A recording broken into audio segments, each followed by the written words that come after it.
Hey y'all, and welcome to another installment of Lazy Man Reviews. So for this video, I'm going to do something that I haven't done in a while, which is review a non-food related product.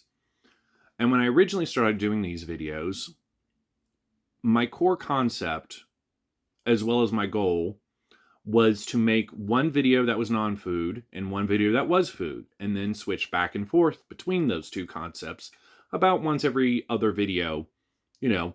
One would be non-food, the next one would be food related, and back and forth.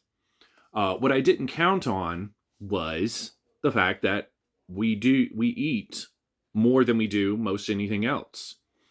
Whether it's snacking between meals or eating three square meals a day, that adds up to a lot of food. Especially if you're doing both. So, and sadly, that means I have been putting out more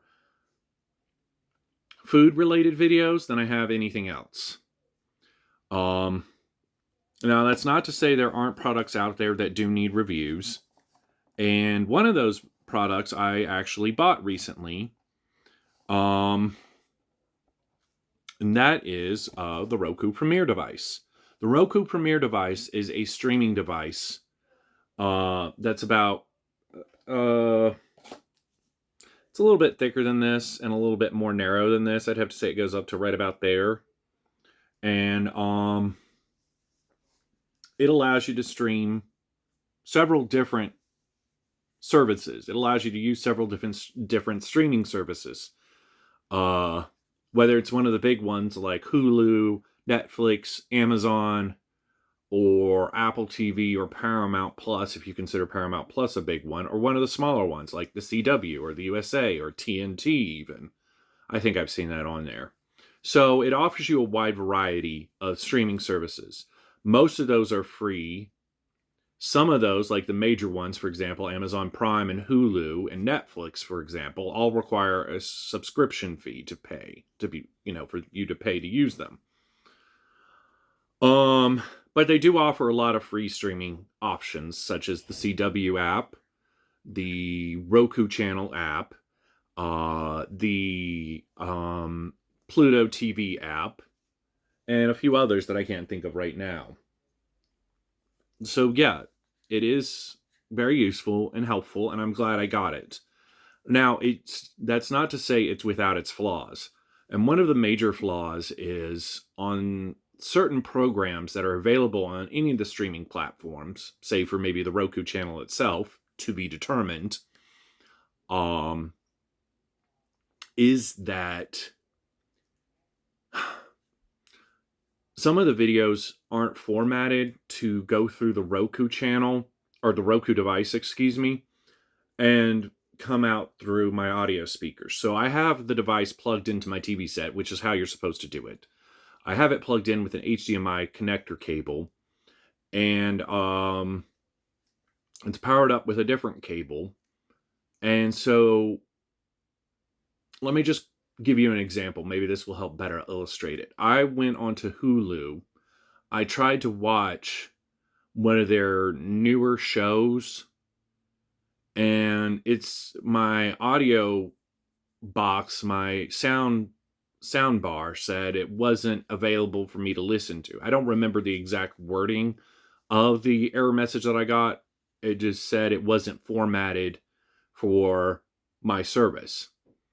And then I went into Hulu on my PlayStation 4, and I was able to listen to that same show through the PlayStation 4. So clearly the X factor, or the difference being here, was that I was on the PlayStation 4 versus the Roku app. So it does have some limitations, and that's one of its major limitations. The other limitation that it has is that it doesn't have Twitch. And for those of you who don't know, Twitch is a video game oriented streaming platform service. You can buy Twitch and pay a monthly subscription fee to watch it, but usually you don't have to watch any of their programs on there, or any of the games, I should say, rather. Occasionally they'll have movies or a cooking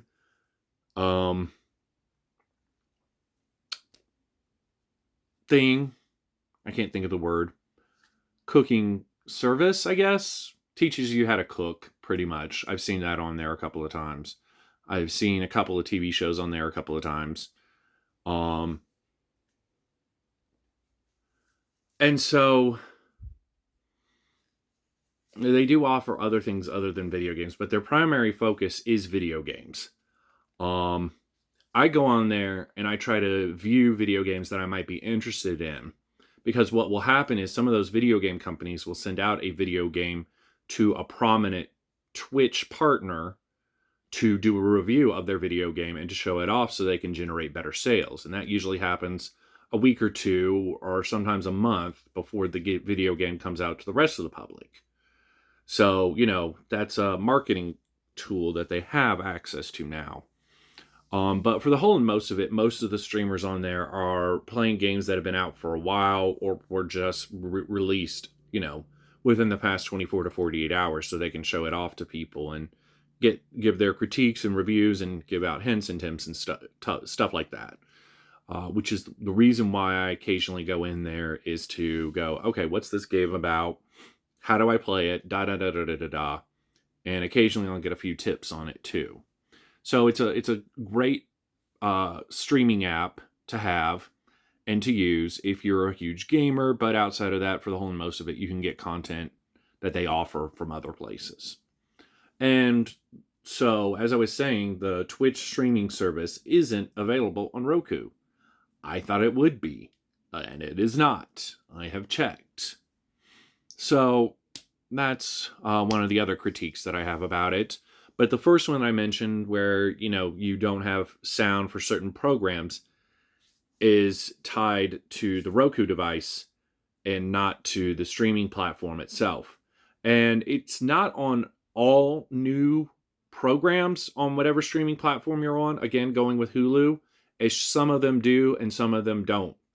Some of them are properly formatted through the Roku device, and some of them aren't properly formatted through the Roku device. And I don't know how to fix that other than me going on my PlayStation 4 and watching it there, because I'm currently watching an X-Men TV series through the Disney Plus streaming service that was released approximately 10, 12, 13 years ago, maybe 14, back in 2009.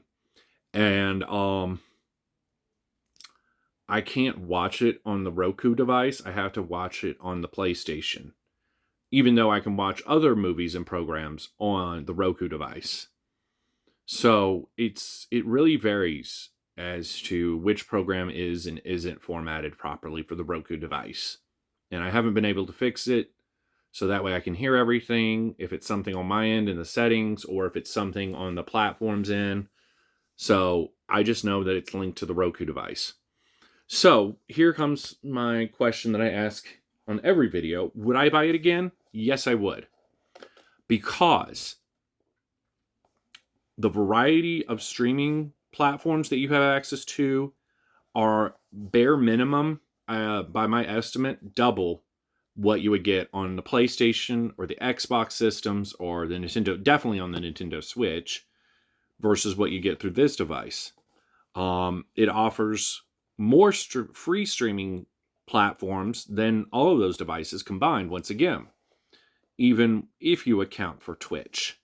The Roku channel offers several different TV series, both of the modern and the classical variety, such as Bewitched in the 60s and other old TV shows, or newer TV shows such as My Name is Earl or Will and Grace, both the original Will and Grace and the continuation / reboot that they did back in 2017.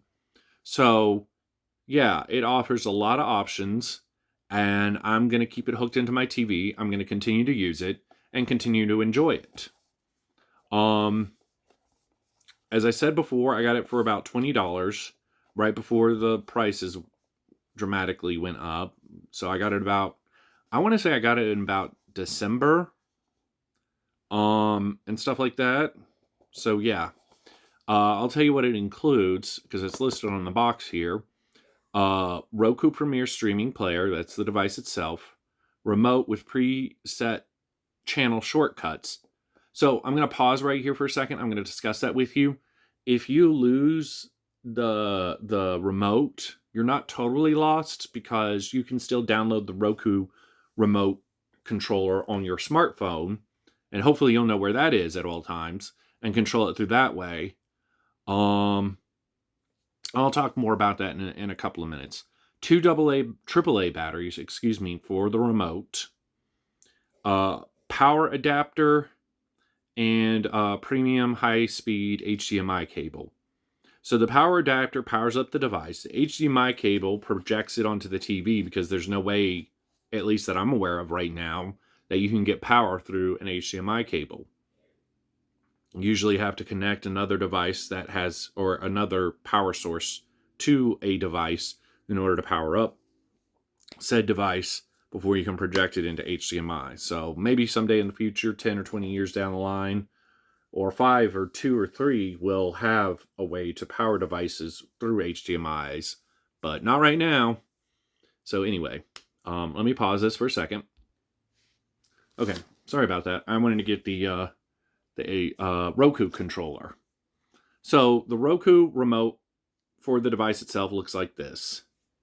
You can't get the replacement in the store. If you need a replacement, you have to call Roku directly and go from there. That's assuming, of course, you can't even log into it with your smartphone application, or you haven't decided you wanted to download the application. I strongly encourage you to download the application as soon as you get the device all set up, because then you lose this, you still got your phone, you can still control it, and it does more than this controller ever could do. It's got a virtual keyboard built into it for passwords and user IDs. So when you log into your streaming service, you can view it without having to type it in with the D-pad. It has more than just 4 predetermined channels on there. Usually I find I might have 1 or 2 of these streaming services, but I rarely have all 4. I'm not a huge Discovery Plus user. So Netflix and Disney Plus would be the 2 that I'd use. And right now I don't have a reason to have a Netflix package or a Netflix account because there's no shows on there that I want to really watch anymore. We've moved to Disney Plus, and I'm consuming most of Disney Plus off of there. It seems like anyway. I'm digressing. So the app will allow you to instantly access any channel, and if you've been watching something on the Roku channel, it'll allow you to automatically go back in there. So I mentioned the 2 flaws earlier. I'm going to mention a third that's related to the control of the Roku device. One of those is, that is being, it's always on.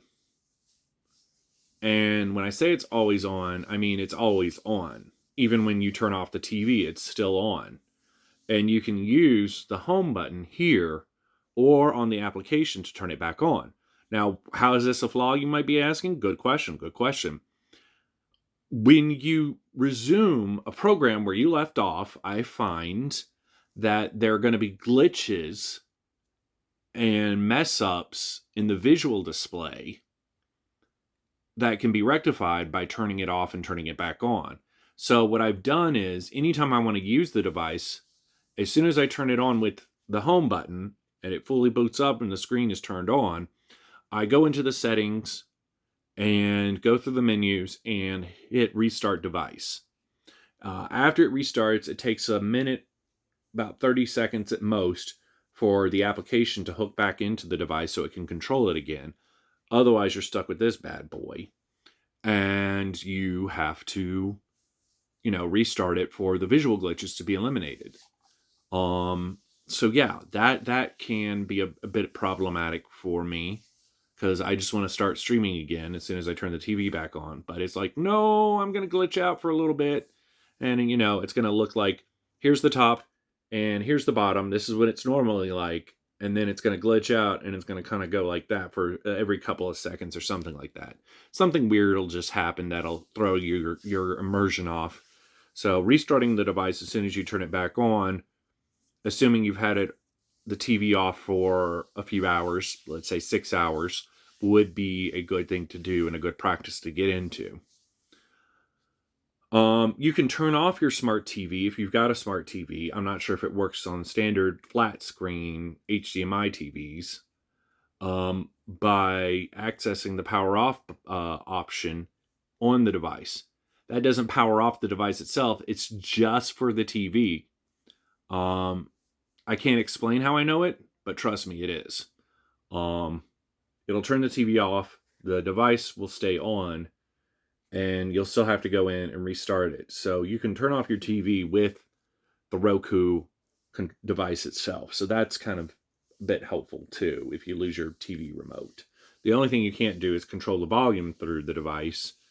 And there are ways around that and stuff like that. You can just mess around with the Roku app itself.